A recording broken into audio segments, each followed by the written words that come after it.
to the new series of Drishti IAS. I am Pooja, and in this segment today, we are going to discuss about the exacerbating tensions that are rising between Taiwan and China, and the Quad summit at which the US leader has said that in any case, if China starts to invade Taiwan, it will intervene. Now, why will the US intervene? What are the dangers for countries such as India? And what should India do to take the matters basically into its own hand here? Let's first of all talk about the news. Now, because there has been an explosive audio leak on China's plans to invade Taiwan, that is a problem. Why? Because already we are dealing with a war between Russia and Ukraine. And if this happens, China is a large country, Taiwan is a small country. And likewise, the conclusion is very clear that if it does so without any help, China won't be able to succeed in its war against Taiwan, will not actually succeed in any war against China. So basically, what is the one China policy? What is the problem with this entire scenario? From the mains perspective, this is much more important. For answer writing practice, you will get a lot of help with this segment. Now, we will not dwell deeply into the history of Taiwan because that we have discussed many times in our new series. If you'll search on YouTube, you'll get various videos of Drishti IAS on that. So Taiwan is a small, you can say, island that is considered by many countries to be a part of China under one China policy, and it has to be made sure that we know the name of the strait. Very easy, Taiwan Strait. Taiwan was earlier known as Formosa, okay, and this is also known as Formosa Strait. And as I told you, not going deep into the history of Taiwan, but it was under British control until 1999. Okay, so that is all we need to know. And what has happened with the entire situation, we will discuss from the perspective of history as well. That will be political in nature, not very geographic in nature. So diplomatic acknowledgement, one China policy is basically a diplomatic acknowledgement of the fact, the stand of the Chinese government, basically, that there is only one Chinese government that is ruling in China and in Taiwan. And the one China policy is a key cornerstone of Sino-US relations. So this is something, it's not like China has come out with this policy without, any acknowledgement from the beginning. It has done so, and this is the key cornerstone of Sino-US relation. It is distinct from the one China principle, whereby China insists Taiwan is an inalienable part of one China to be reunified. So reunification has always there in the plan, has always been there in the plan, and one China principle is different from one China policy. Principle says that Taiwan is an inalienable part. That means it cannot be ever taken away from China. But it is different from one China policy, in which it is being said that there is one Chinese government. Now, what is basically the two?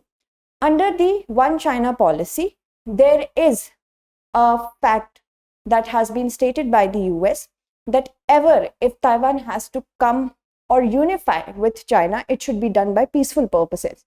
Whereas if you see about one China principle, it is something that it is saying that we want reunification. That could be from the perspective of military means as well. Now, as you see, Russia has already worsened the situation that was already, existing with respect to volatility of the world. If China comes in the picture, you can imagine the level of economic destabilization, the level of volatility, the level of revision of relationships that would take place. Now, let's talk in brief about the history, political history. 1949, first of all, we have to understand from the perspective of 1949, at the end of Chinese Civil War, what happened? The nationalists, they were defeated and they returned to Taiwan because there was a Chinese Civil War. There were certain group known as nationalists and the other were communists. Okay, so there was a war with respect to ideology, the kind of government they wanted to make in China. So nationalists defeated, they returned to Taiwan. Communists who were victorious, they began to rule the mainland and said that this is People's Republic of China. Okay, interestingly, both the nationalists and the communists, they agreed on this fact that both sides said that they represented all of China. So they did not claim independence back then. moving on, if we talk about the next few years, in 1954 to 55, and then in 1958, the People's Republic of China bombed the Jinmen, Mazu, and Danshan Islands, which were under the control of Taiwan. Then, because of this, US felt the need to come and intervene. And Formosa Resolution was passed, by which President Dwight T. Eisenhower, he was authorized to bomb China.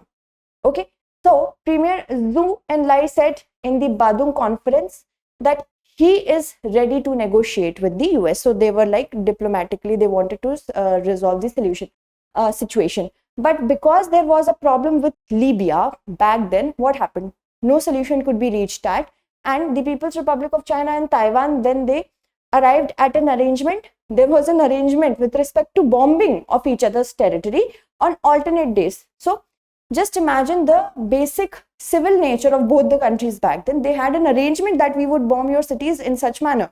Okay, and this continued until 1971. Then in 1995 to 96, China began testing missiles in the seas around Taiwan. That became a problem. Okay, and the biggest US mobilization because of that happened in the region after the Vietnam War, in which of course we all know what happened with the US. Now in 1975, before that, Taiwan got its first democratic reform. Okay, the kind of polity there existed. Relations between China, mainland China and Taiwan, it started improving. Trade relations were established. Everything was going well. And then Britain was saying that, okay, we are going to exit Hong Kong. But there has to be a one China, two system policy, that although there is one China, but we agree that it is a part, Taiwan is a part of China. But we will not agree that one system can have place in both the territories. So Chinese should continue with their communist policy, and Taiwan basically said that they wanted their own independence, but they were presented with this formula, but they rejected. So two system means different kind of governments, but under the one umbrella, that is being in China. In 2004, China started to draft a law with respect to anti-secession, and basically they did not want to leave. Who wants to leave? With no country would want to leave. It's one of its parts, right? Similarly, there is with China. So the problem here is they said that they do not want the Taiwan government to, secede from the mainland. And for boosting trade relation and everything, they started drafting a law. Now, the problem started in 2016 election of President Tsai. It marked the onset of sharp pro-independence phase in Taiwan. Like every country, every region, narratives which are different in nature will exist. Even in your house, different narratives exist. Not your mother, father, brother, sister, husband, wife. They will never, it's very rare that all of you will agree to the same thing, because they are independent. They have been brought up in their own circumstances. They are a product of their own circumstances. So it's very, very probable that you are going to have difference of opinion. The problem is that when those difference of opinion will take the form of volatility, that should not happen. That is the problem. Okay, and there are actually pro-unification section that wants unification with China. Pro-independence, they are the different ones. Okay, so the current tensions with China, it coincided with her re-election in 2020 Taiwan's, and Taiwan now has massive economic interest in China. Also, China has massive interest economically in Taiwan. So including investments in China that I have already told you. There are pro-independence sections. They worry that this might come in the way of their goals. So eventually, if you are going to invest a lot in the country, but you are saying that now I want to secede from your territory. I want to become my own independent country, but I have invested in you a lot. So what about my investments? My investments are going to go down the drain if I do so, because sanctions could be a part of, they could freeze my assets, they could freeze my investments. So that is one thing. So this is one thing. And pro-unification section, as well as China, they want to capitalize on this matter that Taiwan has invested a lot in China. Now in 2020, the State Department of USA sent its highest ranking delegation to Taipei, that is the capital of Taiwan. And during this visit, China conducted a military exercise in Taiwan Strait, basically to show them this is a muscle flexing. See, there is a very important saying with respect to China. They never flexed their muscles until and unless they were economically independent. and they have been one of those cases which has actually alarmed the experts. The rise of China was never predicted by any analyst, any expert. Okay, so President Xi Jinping asked the People's Liberation Army to prepare for war. Straight, triggering alarm in Taiwan, which read it as an open threat, of course. And then air defense systems were also breached, air defense space, not system, when China sent many of its fighter jets in the air defense of Taiwan. This is aggravating a situation that can be controlled easily by diplomacy. But the problem is that the Biden administration, he has declared America's rock solid commitment to Taiwan, that it has done in the it's not something that is the change of policy. This is not a change of policy. This is America's policy since the very beginning. China reported Chinese jets that I've told you. In July last year, she warned that he would smash any Taiwanese movement towards independence. And the defense minister of Taiwan, he told the parliament that China already has the capacity to invade Taiwan and would be able to bring the cost and attrition to its lowest by 2025. This is 2023. Something such as the precedent that has been set by Russia can be definitely taken forward by China. The problem here is that in one of its NATO meetings, US did say that Russia and China are systemic challenges to the security of the world, and that is coming true.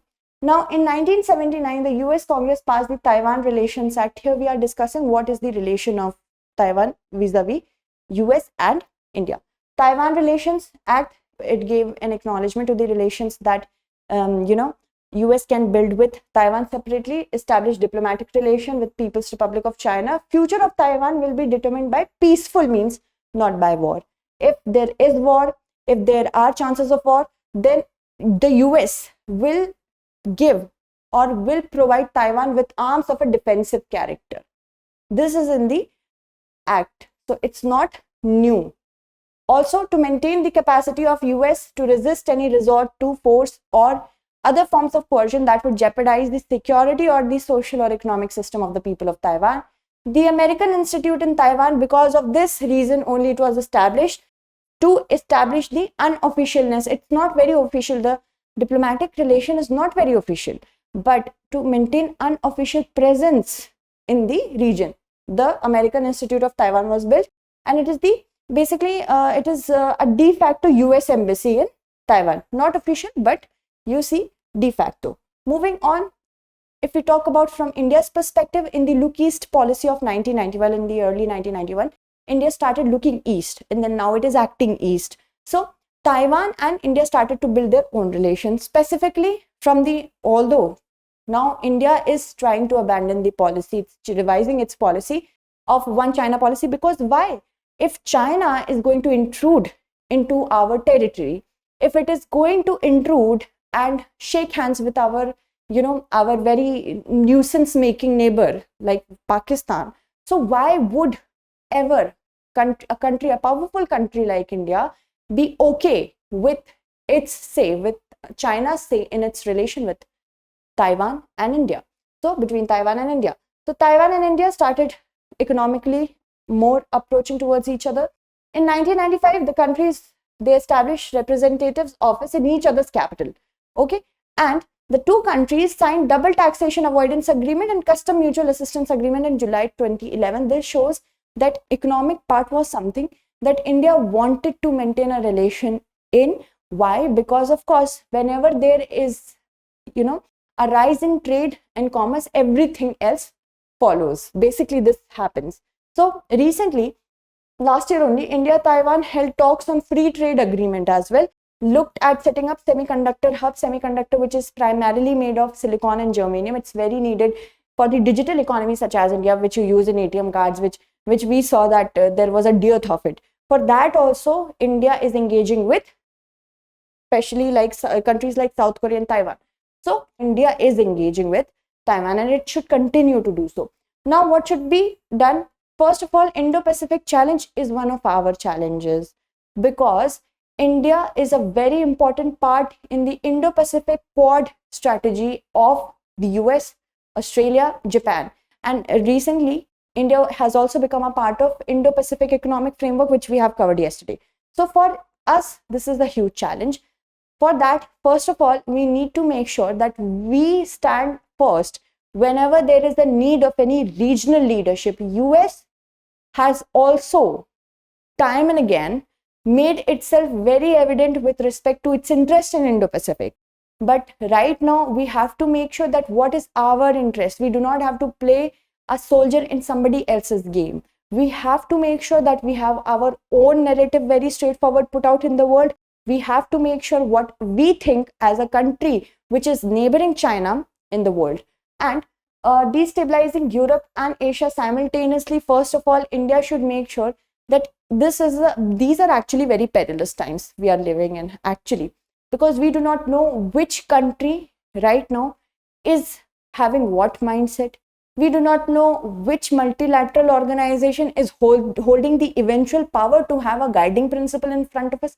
So it is very difficult in this situation for India, and very admirable indeed that India is maintaining its stand since a long period of time. We are not flinching, we are not fudging. So this is something that we have to understand. We have to make sure that although Europe is destabilized, we couldn't let Asia destabilize. Okay, Russia's involvement, it could be done because there has been a pact that was signed between China and Russia in the Olympics. So for that, we have to make sure it's said that Russia and Chinese, these corporations know no bounds, and it knows no bounds, and they can cooperate in any matter. So if Russia comes in and India stands with Australia, US and Taiwan, US and India can't stand on one side and Russia and China can't stand on the other, because this is a situation which is very harrowing.